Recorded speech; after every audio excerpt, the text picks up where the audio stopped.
I'm talking to Jeff. Come on now. That's what I'm up to. This is the highlight of the day. Let's go. So you were born and raised in Toronto? Yes. What high school did you go to? I went to Crescent, which is at Bayview and Lawrence area. Yeah. It's a private school, and pros and cons. Got a great education. My parents aren't super wealthy. They middle class, and they spent all of their money basically putting me and my two sisters through private schools, and I was basically one of the poorest people at the school. So, it's the kind of school where you got at 16, your parents would buy you a Mercedes that you can then go drive to school. And I'm sitting there waiting for my sister to pick us up in our kind of clunky old K car or Lada. And there was one other guy who was also, the poor guy, I guess. So we became pretty good friends at the school. But yeah, Crescent School, I was there from not just high school, from elementary, middle and elementary almost. What year did I go there? Grade 5? Grade 5. 4? I had a lot of learning issues growing up. I had a lot of bad schools and bad teachers and low self-confidence. And so I think that was part of also what drove my parents to say, how do we just solve this problem so that our kid doesn't grow up messed up? Very, very good. I went to, I don't know if you know it, Oakwood High School. Okay. St. Clair and Dufferin area. Okay, not too far. Yeah, not too far. That's where I grew up in St. Clair on Dufferin and St. Clair. I grew up there. Then I moved up to Brampton, where our head office is, when I got married, and had kids and stuff. You have one or two children? I have an 11-year-old son. Dufferin St. Clair too is I'm half Italian, so that's all Italians. Yeah, Italy there. It's a great area. Yeah, it's a fantastic area. So how your son's already started back to school? So my son is in British Columbia. I'm divorced. Okay. And my ex-wife went there for health reasons. So he's supposed to go back to school. BC's a little bit better than Ontario now. A lot better there. No, but not so much better now. It's almost the same number of new daily cases coming up. So he's supposed to go back. We'll see what happens. Yeah, very, very interesting. Yeah, that's awesome. I got two little ones too. I got a 14 and 12-year-old. My son just started today, first day back, and it's so spread out. They're doing one day a week for the first week, and then next week I think there's 2 days. They're spreading it out. So we'll see what happens. We'll see how the whole educational system works this year. It was kind of hard last year with 6 months off school, right, for all the kids. So with your new book, that's a big part of your promotion now and what you're doing. Let's talk about it. What drove it? What was your mindset when you're writing it? And how long did you take to put it together? So it's called Built to Serve. Yeah, I see it right there. Here. Yeah, I see it. Big smile beside it. Yeah. The idea is that you're built to serve, that if you're not happy right now as a human, it's because you're not serving. Serving or helping others hits the same part of your brain as having food and having sex, which are also pretty important, turns out, to be a human. And we know how good it feels to help somebody, whether it's buying a coffee for somebody behind you in line or open the door for somebody. It feels good, but it's kind of momentary, where your purpose actually comes from your pain, where if you recognize that whatever pain you went through, whatever struggle you went through, your purpose is to help other people who are currently like that. And there's many, many, many, many people who are currently like that. That ends up being the unlock for the rest of your life. It'll never get old. You'll never get tired of helping the people who are currently going through the pain that you went through. And so I wrote the book when I was on tour. I went on tour last year. We did 90 days, 23 cities, crazy tour across the US. And I wasn't talking about this. I was talking about other stuff. And it kept coming up in every city. How do I find my passion? How do I find my purpose? What am I supposed to be doing? I don't know. I don't have clarity or direction. And I just help people in the workshop say, oh, that's actually pretty easy. You don't need to go sit on a mountaintop for 10 years to figure out your purpose. You don't have to hire a $40,000 business coach or something. There's a 3-step process that I walk people through. Who, why, how. And then in a lot of those sessions, somebody else was able to pick me and pick me. And then my workshops kind of got hijacked by helping people figure out their purpose through this process. And so about a third of the way through the tour, I decided I just need to I need to make this a book. I mean, it's crazy how much people are struggling with this in every city that I'm going to. And Jeff, I didn't have time to write a book. You know, I was already on tour. Everything's already behind. We're also spending a day. So every 4 days we're in a new city, and one of those days was traveling, and one of those days was actually seeing the city because my wife wanted to try the food and see the local stuff and the architecture and all that. So now I'm already down to 2 to 2.5 days every 4 of actually working. But I said, you know what, I have to write this book, and sometimes those projects just call to you. And did you have a ghostwriter, or you did it on your own? Oh no, I don't have a ghost. I write everything. Everything awesome. I make is awesome. Yeah, it's me. Awesome. The audiobook I read myself. That's awesome. I insisted on it. I mean, they paid me to do it, but I would have done it for free, or I would have made sure that I read it because I didn't want a voice actor doing it.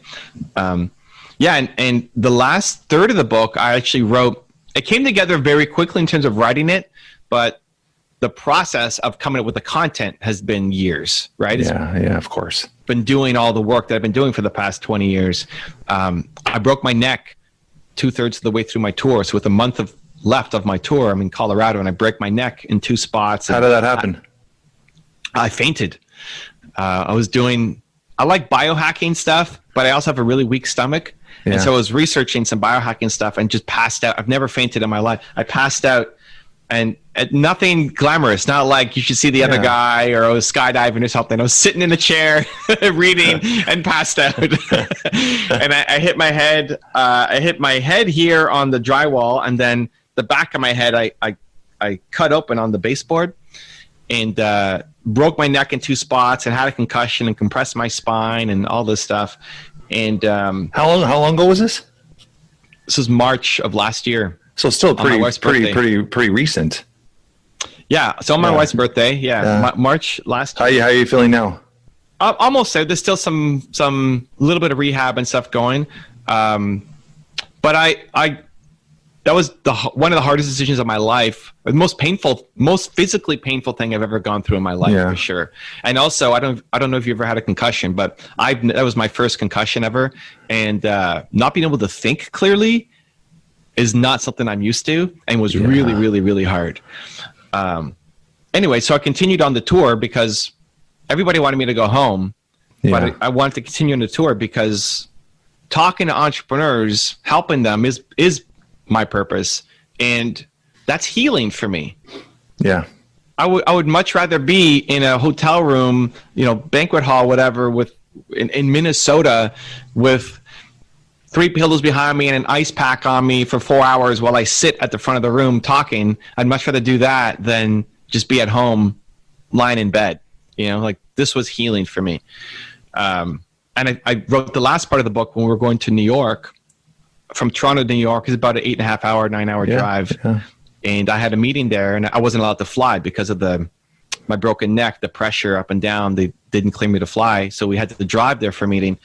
And I couldn't drive either because I'm wearing this neck brace for 60 days. So my wife had to drive. And so I sat, in the passenger seat, which I'm not used to. And we drove to New York and back for my meeting. And I wrote the last third of the book in the car while she was driving. So it all came together pretty quickly. And it just felt like it had to get out. It had to be released. And so far the reviews have been pretty good, but yeah. No, congrats on that, buddy. So it's a lot of work going behind writing a book, right? And it's a lot of, like I said, it doesn't happen overnight. It's a lot of years of experience and knowledge, and it builds up to that one moment when it's the right time to do it. So I appreciate that part of it. When you were doing your tour last year, how many stops did you say you did? 23 cities in 90 days. That's crazy. That is a lot of does sound crazy, right? It does when you think of the number, because you're saying the traveling time, the downtime, it's just those 90 days, those 3 months are just go. Yeah, it was me and my wife. Yeah. Me, my wife, my camera guy, and we drove. We rented a Suburban, and we drove from Toronto all the way to San Diego and back. which is crazy. Which is San Diego. You're looking at, if you were to drive straight, you're looking at a 7-8 day drive almost. It depends on how many stops, but it's a long drive. Yeah. But we stopped. Most drives were 6 or so hours. So it was right through the U.S. You didn't do any Canadian stops through the time, or it was all right through the U.S.? All U.S. Yeah. Toronto. I did a Toronto. Toronto I did as our hometown. I did Toronto as a test run. Yeah. And I just brought some of my friends to say, hey, I did the tour because my greatest fear is disappointing people and getting on stage. I love doing the work, but it terrifies me the most because my biggest fear is I'm going to get on stage and I'm going to disappoint people and I don't want to waste somebody's time. And so I thought, how do I crush this? Well, I'm going to get on stage every 4 days in a different city and just beat it out of me. And so that, the tour came together pretty quickly. And Toronto, San Diego, back. Was that your first experience with this type of networking or this type of events, or you did this in the past? I've done a lot of speaking in the past. I'm aware of that. Yeah. It's still something that terrifies me. Before I go on stage, every time I'm still super afraid. It's probably one of the number one biggest fears is public speaking, right? So it's something that's it's something that some people get comfortable with, but it's still, I mean, those butterflies are just your emotions, right? It's like an athlete going onto a live game, right? That raw emotion is what makes it special, right? Yeah, and I because I'm so worried about disappointing people, that would be just the cycle going in my head. Brendan Bouchard brings me out to his event in Puerto Rico. The people have paid $30,000 to $50,000 to be here. And I'm going to go on stage and blow it and be a disappointment to everybody, right? That's like the talk that I have to fight in my head before going up on stage. And this is something you've always had in your back of your mind? Because obviously you're very successful at what you do. So you would think after a while you'd be so confident that it would be absolutely nothing just to step on stage, but you're still feeling that. Is that something you've always struggled with? The belief in you have to keep everybody happy? Yeah, I don't. I see it more as I don't want to disappoint people, but yeah, sorry, that's what I meant. I apologize. Yeah. I put pressure on myself that I want this to be the best. Like when you ask me what am I up to right now, I'm talking to Jeff. Like this matters to me. I want this to be the best interview that you've done, that I've done, and maybe it's not. Maybe I'm the worst interview you've done, in the past 10, or maybe I end up being much better for the next 4 episodes I'm doing, but it's my intention going in. And because I put that pressure on myself to try to show up, then it makes me nervous. And I think it's a good thing. Like I think if you don't have anything that makes you nervous, that makes you anxious, that gives you some stress in a positive way, I think you hate your life. Like I think otherwise you're just photocopying the same day over and over and over again. I love that. And so, every time I get on an interview. Now I've already done 2 today, so you have, huh? It's just like it's carrying you're getting the energy that I already had in the last 2. It's like it's carrying forward and carrying over. Yeah. But before I do my first one, I'm always a little bit nervous, not because I haven't. Like it's logically, yes, I've done it. How many interviews have I done? How many videos have I done? Even before I make a YouTube video, I'm still nervous. I've done 6,000 videos. Why am I still nervous? Because I want this to be the best one I've done. Yeah, I love that. If I want to just keep doing it the way I've done it, then I could do that again. I was just recently listening to a gentleman, and he was talking about every single day is so important for him to try something new every day. And it could be something simple where he'll take a different path on his daily walk or something simple just to experience something different every day. So I love that aspect because it kind of clicks in my head when you're saying that it's you're trying to have that different experience. You're trying to make it the best you can. So I love that part of it. Yeah, I mean, I had Kevin O'Leary on my show earlier this week. Shark Tank Dragons. Yeah, of course. Yeah. And I don't know Kevin. I mean, I know a lot of the people in the personal development entrepreneur kind of space, but not the Shark Tank guys. Mm-hmm. And I mean, there's lots of people I don't know. So this is the first time I'm meeting Kevin. And the first hour leading up to that interview where I had him on my show, I was useless. plotted an hour of my calendar to prepare for the show. It's like, I know Kevin, what he's doing kind of, but I don't really know what he's doing right now, right? Yeah. I know him from Shark Tank. Yeah, of course. Yeah. But like, what does he care about right now? I don't know. So let me spend some time going through his Instagram and his website and just see kind of what he's talking about, so we have some conversation points, because I don't want him to come on and be disappointed by, you know, what we're creating.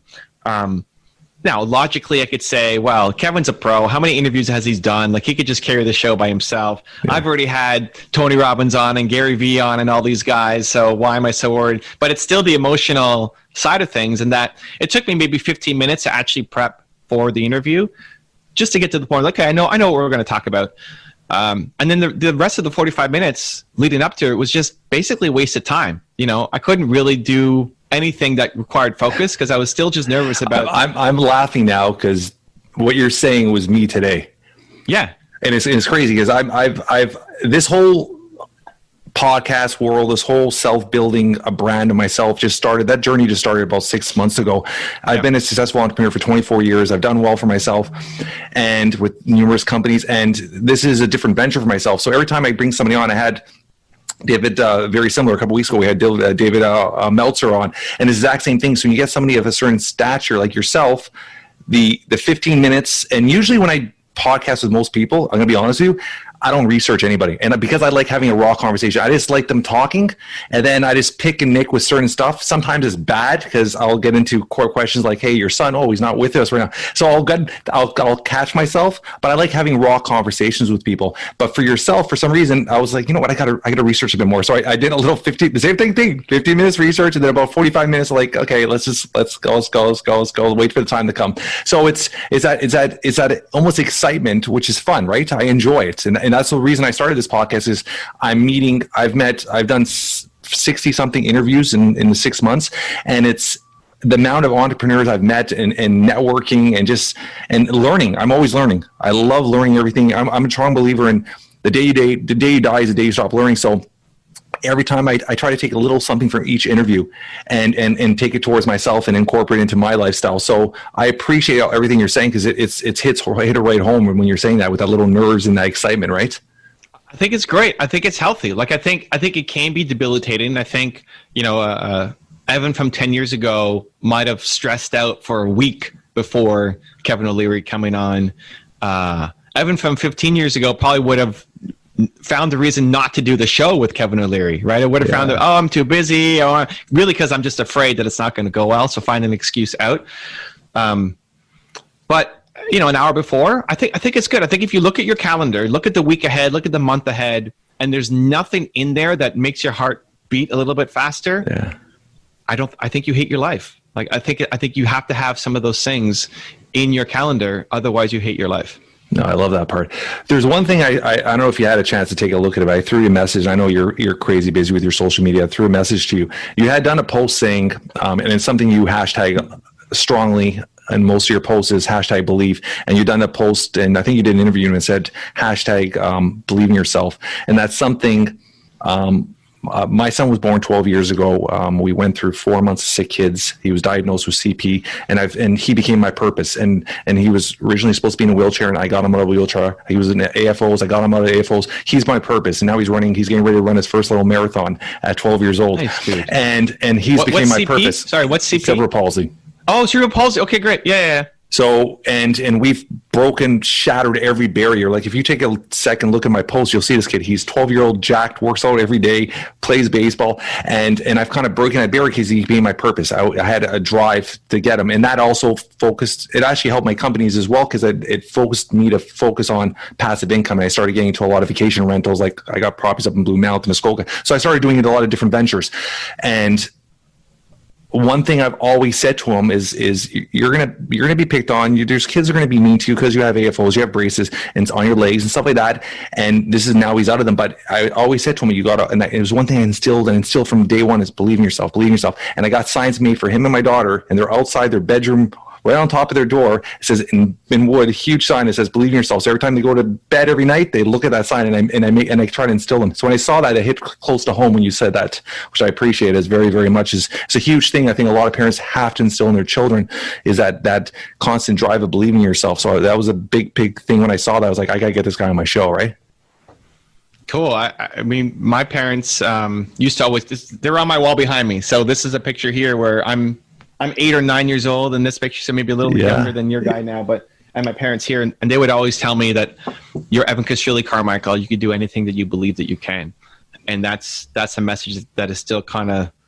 That's why they're on the wall here. So when I walk into here, are your parents still with us? Yeah, they're still here. They're 7-minute drive from where I'm at right now. So that's awesome. That's awesome. Yeah, and they still have that same voice. But I remember being a kid, and I had a whole bunch of issues, learning issues. I mean, in school, I used to hide under my desk and not participate in class. If it's like classroom, everybody's sitting down, and I'm sitting under my desk. So I had a lot of issues in school, growing up. And my parents, that's partly why they spent all their money on trying to put me in good schools, because they wanted me to believe in myself more. So yeah, I love what you're doing with your kids. I think of Nick Tabor, who came to my workshop last year in Toronto, and he's one of the first, if not the first, personal trainer who has CP. Okay. And so his most important core value is the climb. So he talks about it being a climb of, he's got cerebral palsy, but he's a personal trainer helping other people to overcome their obstacles. And a lot of it's just the mindset obstacles to push you to where you need to go. Yeah, 100%. So your relation with your parents they're close, which I love, because my parents are still they're in Etobicoke now, so they're only about 30 minutes from us. How was their influence when you decided to venture on your own? Because you worked in you ventured first in the software industry. I mean, that was your first business. Yeah, and I know we're getting tight on the time, but I would say they always believed in me when nobody else did. So starting in the software company, instead of taking a 6-figure job that I thought I wanted, and all my friends wanted, and people thought I was crazy for not taking that job, and they would just tell me, "Hey, you're Evan Kashili Carmichael. You can do anything you believe that you can," and that helped give me the courage and confidence to say, "All right, I'll give it a shot. I'd rather know and fail than not know." And so, they never gave me that, they're not entrepreneurs. And so they don't know how to give me kind of business advice or what to do with my YouTube channel or anything like that. But just the belief, believe in yourself, back to that hashtag that you talk about, with your kids. That's what they gave me. And so that's what I'm trying to give to the world too. Yeah, that's beautiful. I'm going to ask you 2 quick questions I always ask all our audience before we head out today. In a few words, if you were gone today, how would you want to be described by the closest relatives or closest friends? I don't know. I don't really think about that. I'm dead. So I don't really think about legacy, but hopefully they feel it more than how they describe it. Hopefully they feel a little bit more belief in themselves and want to spread that belief to other people as well. So if a little bit of Evan's spirit lives on, sprinkling belief, magic dust on people, I think that's great. That is awesome. And last question I have for you for today. Superpower. If you had one superpower, what would it be? The ability to shift somebody's self-belief.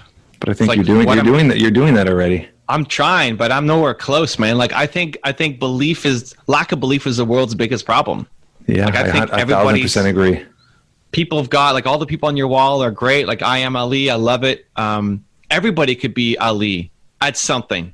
Yeah. Right. Yeah, not 100%. And it's probably not the thing that they're doing now, where they went to school for, their parents did, but something you could be Ali or Winfrey or Einstein or Jobs or Jeff at something. But they just don't believe that they can. And so that's the mission I'm on with every podcast I do, every video that I make. Hopefully I can unlock one extra person, but I'm never going to solve that problem. So if I had a superpower, that's what I would do. That is awesome, brother. I appreciate you taking your time in your busy schedule. You have a busy schedule ahead of you today? Any more interviews, or are you done for today? No, I'm going till 11 o'clock. Oh, you're going till 11? Yeah, it's going to be a busy day. Yeah, that's fantastic. Any last things you want to tell our audience before you head out today? Just make today count. It's easy to get inspired, and I'm sure if you've been listening to Jeff's stuff, you're motivated. You have that extra belief in yourself, but do something today. So many people wait till tomorrow, wait till Monday, wait till their birthday, wait till January 1st, wait till summer's over, wait till whatever, right? Some fancy date in the future. Like today matters. Today matters. What are you going to do today? You've learned something from this episode. Hopefully you feel a little bit more inspired. Great.